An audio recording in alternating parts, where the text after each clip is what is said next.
तो एक बार फिर से देखिए, अब इस पार्ट का आपका न्यूमेरिकल से है। अब न्यूमेरिकल आप लोगों को बता रहा हूं दर्पण वाले में, ठीक। और ध्यान से इसको देखिएगा। पहला सवाल देखो, इसमें क्या आता है, एक उत्तल दर्पण है। दर्पण कौन सा? उत्तल दर्पण है। चिन्ह परिपट्टी आप लोगों को बताया था, वीडियो देख लीजिएगा, उसमें टोटल बताया गया है कि उत्तल दर्पण में जो फोकस दूरी होती है हमारी प्लस, प्रतिबिंब की दूरी माइनस, सॉरी उत्तल दर्पण में प्लस होगा, और वस्तु की दूरी तो हमेशा माइनस होती है, बात करते हैं, हमेशा बाएं तरफ रखा जाता है। तो एक उत्तल दर्पण है जिसके सामने 20 सेंटीमीटर की दूरी पर कोई वस्तु है, तो हमारा u बराबर हो जाएगा, यहाँ पे क्या हो जाएगा, माइनस 20 सेंटीमीटर होगा, क्योंकि 20 सेंटीमीटर की दूरी पर वस्तु है, और जिसका प्रतिबिंब 15 सेंटीमीटर की दूरी पर है। उत्तल दर्पण है तो हमारा जो इमेज बनेगा दाहिनी तरफ बनेगा, यानी v को हम पॉजिटिव मिलेंगे, तो वस्तु की फोकस दूरी बताना है। तो यहाँ पे लिख देंगे v बराबर प्लस 15 सेंटीमीटर, और हमको f का मान चाहिए। दर्पण का फार्मूला प्रूफ करवाए थे, दर्पण का फार्मूला हमारा होता है 1/f बराबर 1/v प्लस 1/u। हमारा हो जाएगा यहाँ पे, देखो f का मान निकालना है, बराबर v की जगह हम लिखेंगे 1/15 प्लस u की जगह लिखेंगे यहाँ पे क्या लिख देंगे, -20। हमारा हो जाएगा 1/15 प्लस माइनस हो जाएगा माइनस 1/20। 20-15 का एलसीएम हमारा क्या हो जाएगा, फटाक से बताएं कि 20-15 का एलसीएम यहाँ पे किसी बच्चों को डायरेक्ट नहीं आता, यहाँ पे काट लेंगे अपना 2 दहाने 20, 15 नहीं कट रहा उतार दो, 2 बचे 10, 15 नहीं कट रहा उतार लो, फिर 3 से काटो, 5 नहीं कट रहा, बचे 15, 5 एकम 5, तो 5 3 15 दूनी 30 गुना के 60, तो हमारा 15-20 का एलसीएम हो जाएगा 60, 15 चौके 60, 4 एकम के 4, 20 यानी कि 60, 3 एकम के 3, और 1/f बराबर, इसको बराबर हम लोग करते जाएंगे यहाँ पे, तो 1/f बराबर हो जाएगा 4 में से 3 घटाओ 1, और यहाँ पे 60, फिर ये गुणा कर दो, f बराबर हो जाएगा हमारा 60 सेंटीमीटर। वो भी किसमें आ गया, प्लस, जब हमारा f का मान प्लस में आ जाएगा, अगर कोई पूछेगा कौन सा दर्पण, तुरंत बताएंगे उत्तल दर्पण है। अगर यहाँ पे माइनस होता तो हमारा सवाल गलत होता, क्योंकि अवतल दर्पण हो जाता। ये तो हमारी जाएगी बस पहला सवाल, जिसको समझ में आएगा और स्क्रीनशॉट उसको ले लीजिएगा। अब दूसरे सवाल पे मान लीजिए हम लोग आते हैं, ध्यान से देखिएगा। दूसरे सवाल की बात करें तो दूसरे सवाल पे आप लोग थोड़ा सा देखिएगा। दूसरा सवाल हमारा है, ध्यान से देखिए, लिखा है यहाँ पे, एक अवतल दर्पण है जिसके सामने 30 सेंटीमीटर की दूरी पर कोई वस्तु, अवतल दर्पण है, इसमें हमारी दूरी तो माइनस होगी पता है, और प्रतिबिंब हमारा 20 सेंटीमीटर बनता है, और वस्तु की फोकस दूरी, ध्यान से देखिएगा, u को लेकर तुरंत -30 सेंटीमीटर, इमेज हमारा प्रतिबिंब कितना बन रहा है, 20 सेंटीमीटर में बन रहा है, और भी अवतल दर्पण है, तो हमारा v बराबर हो जाएगा -20 सेंटीमीटर। f का मान चाहिए हमारा 1/f, कोई दर्पण का सूत्र लिखेंगे, दर्पण के सूत्र से नहीं लिखेंगे तब भी कोई बात नहीं है, लेकिन लिख लीजिए 1/f बराबर हो जाएगा 1/v प्लस 1/u। दर्पण के लिए हमारा यहाँ पे इसमें प्लस होना जरूरी है, हम प्रूफ भी करवाए थे, और 1/, तो f का मान चाहिए, f को डिस्टर्ब नहीं करेंगे, और v का मान यहाँ पे लिखेंगे माइनस क्या लिखेंगे 20, और प्लस, और u की जगह -30 लिख देंगे, और 1/f बराबर होगा -1/20 प्लस माइनस -1/30, 20 का एलसीएम कितना हो जाएगा 60।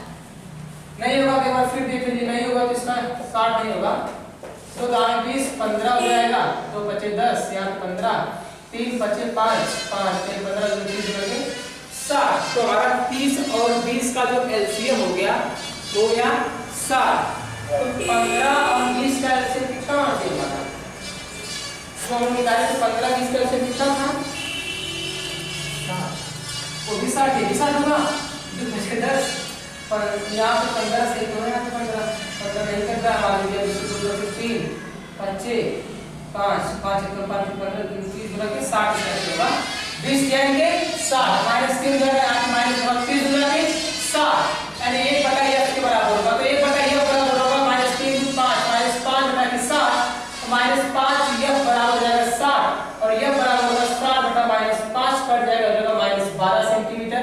देख लो -12 इसलिए है क्योंकि हमारा कौन सा दर्पण है यहाँ पे, अवतल दर्पण, अवतल दर्पण की फोकस दूरी हमारी क्या होती है, माइनस में होती है, इसीलिए हमारा आंसर किसमें आया, माइनस में आया, तो सभी जानते हैं। और इसके बाद आप ये दूसरा सवाल है, f का मान हमारा -12 सेंटीमीटर आ गया, तो पहचान सकते हैं कि कौन सा दर्पण है, तो 30 और 20 का एलसीएम 60 होगा, और 15 और इसका 20 का निकाले तो 60 आ जाएगा, इसलिए मतलब है। अब बात है अगले सवाल की। अगला सवाल हमारा तीसरा सवाल है, एक समतल दर्पण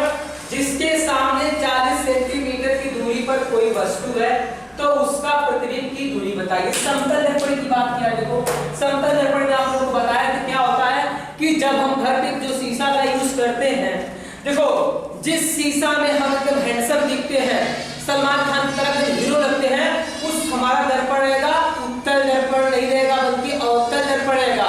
जो मॉल में जाते हैं बड़े बड़े मॉल में, उसमें अवतल दर्पण लगा होता है। और जिस तरीके से लोग बंदर की तरह मुंह दिखता है यानी खराब टाइप का लगता है, वो हमारा होता है उत्तल दर्पण।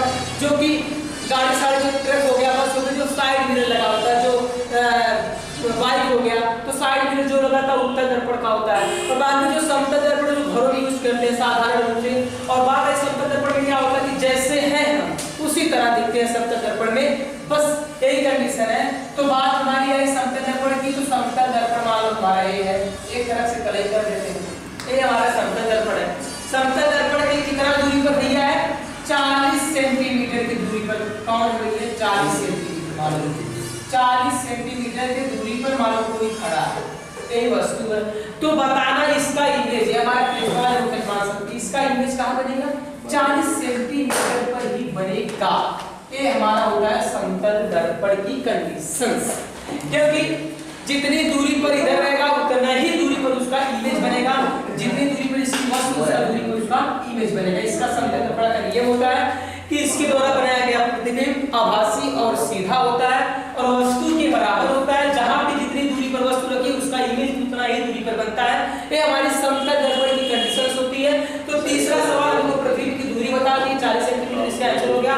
चौथे सवाल की बात करें तो हमारा चौथा सवाल देखिएगा, आप लोग चौथा सवाल कैसे लगाएंगे। इसमें चौथे सवाल की बात करें तो चौथा सवाल में कहा है कि एक ऑटोमोबाइल वक्रता त्रिज्या देखो इसमें कितना दे दिया, 3 मीटर दिया। किसी ऑटोमोबाइल से पीछे का दृश्य देखने के लिए उपयोग होने वाले उत्तल दर्पण की वक्रता त्रिज्या दिया है, यानी r बराबर 3.0 मीटर और हमारा होता है f बराबर r बटा के 2। तो r का मान जब हम लोग लिखेंगे ऊपर 3 तो हमारा जिसे और इसमें पहले लिख लेते हैं r का मान और f बराबर होता है r बटा 2। देखो यहाँ पे फोकस दूरी और वक्रता त्रिज्या में जो संबंध मिलता है ये हमारा f बराबर r बटा के 2 है, जो कि चूंकि बताए नहीं हम। तो फिलहाल अब बात आई कि दर्पण की वक्रता त्रिज्या 3.0 मीटर है, यदि एक बस इस दर्पण से 5.0 मीटर की दूरी पर स्थित है। ऑटोमोबाइल को ये मान लो, ऑटोमोबाइल से पीछे का दृश्य देख रहे हैं तो 5 मीटर की दूरी पर मान लो कोई बस खड़ी है। अब उत्तल दर्पण तो दूरी भाई बाएं तरफ होती है, तो हमारा u बराबर हो जाएगा -5 मीटर, u बराबर हो जाएगा -5 मीटर हो जाएगा। अब बताना क्या है, प्रतिबिंब की स्थिति तथा दूरी बताना है। किसकी बताना है, एक बस है दर्पण से इतना दूरी पर स्थित है, तो अब भाई ऑटोमोबाइल में जो ऑटोमोबाइल पर जो पीछे बस है उसका इमेज ऑटोमोबाइल पर कहां बनेगा, हमको यही दिखाना है कि उसका जो है उसका इमेज कहां बनेगा। तो जब हमको इमेज दिखाना है तो u का मान हो गया, अब मान लो जब r का मान पता तो f का मान यहां से रख देंगे 3/2 यानी 1.5 मीटर हो जाएगा। f का मान हो गया, u का मान -5 मीटर हो गया। अब हमारा चाहिए v का मान, यानी हमको चाहिए v का मान। जब यहाँ पे निकालेंगे तो टोटल इसमें देखो मीटर ये होते हैं, उत्तल दर्पण का मुख्य फोकस दर्पण के पीछे है। तो हमारा इस सूत्र दर्पण का 1/f बराबर 1/v प्लस 1/u, 1/v बराबर देखो v का मान चाहिए तो u को इधर लेते आएंगे, v को यहीं पर रहने देंगे, u को इधर लेते आएंगे, हमारा हो जाएगा 1/f माइनस 1/u हो जाएगा। अब f का मान कितना दिया है यहाँ पे 1.5 दे दिया, लिख लो, माइनस u का मान यहाँ पे दिया -5, 1.5 प्लस 1/5। अब दशमलव हटाने के लिए ऊपर नीचे 10 से गुणा करेंगे, 10/15 प्लस 1/5, 15/5 का एलसीएम हमारा क्या हो जाएगा 15 होगा, 15 × 15, 10 × 10 प्लस 3 बराबर 13/15 और किसके बराबर 1/b के बराबर।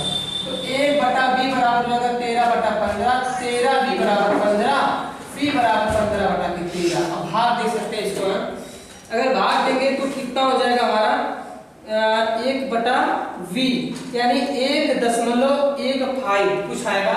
13 से जब 15 में भाग देंगे, मान लीजिए 13 × 13 2.0, 13 दूनी की 26 नहीं जा रहा है, एक बार 13। अब बचेगा यहाँ पे कितना 10 में से 3 7, फिर 0 13 छक्कन 78, 13 7 91 यानी 13 5 13 25 कितना हो जाएगा 65।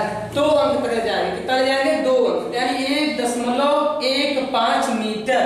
वो भी हमारा किसमें आया है, प्लस में आया है। कितना होगा 1.15 मीटर, वो भी किसमें आया प्लस में। प्लस में इसलिए आया क्योंकि देखो कौन सा दर्पण, उत्तल दर्पण है। ऑटोमोबाइल में कौन सा दर्पण लगा, उत्तल दर्पण लगा।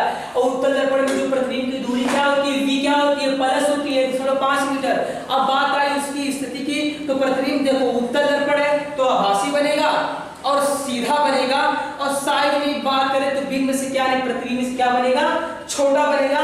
इसका मतलब चित्र बना के समझाना पड़ेगा कि इसका कैसे छोटा बनेगा, लेकिन इतना जान लिया आप लोग कि उत्तल दर्पण द्वारा बनाया गया प्रतिबिंब आभासी और सीधा उससे छोटा होता है। अब अगर ये प्लस में आ गया तो समझ लीजिए तुरंत हमारा सवाल सही है, इसमें कोई गड़बड़ी नहीं है। अगर यहाँ पे माइनस में आता तब हमारे सवाल में कोई त्रुटि होती। आज के लिए मैं इतना ही बताना चाहता हूँ। ये हमारे कितने सवाल हो गए, 1 2 3 4 सवाल हो गए। आज के लिए इतना बहुत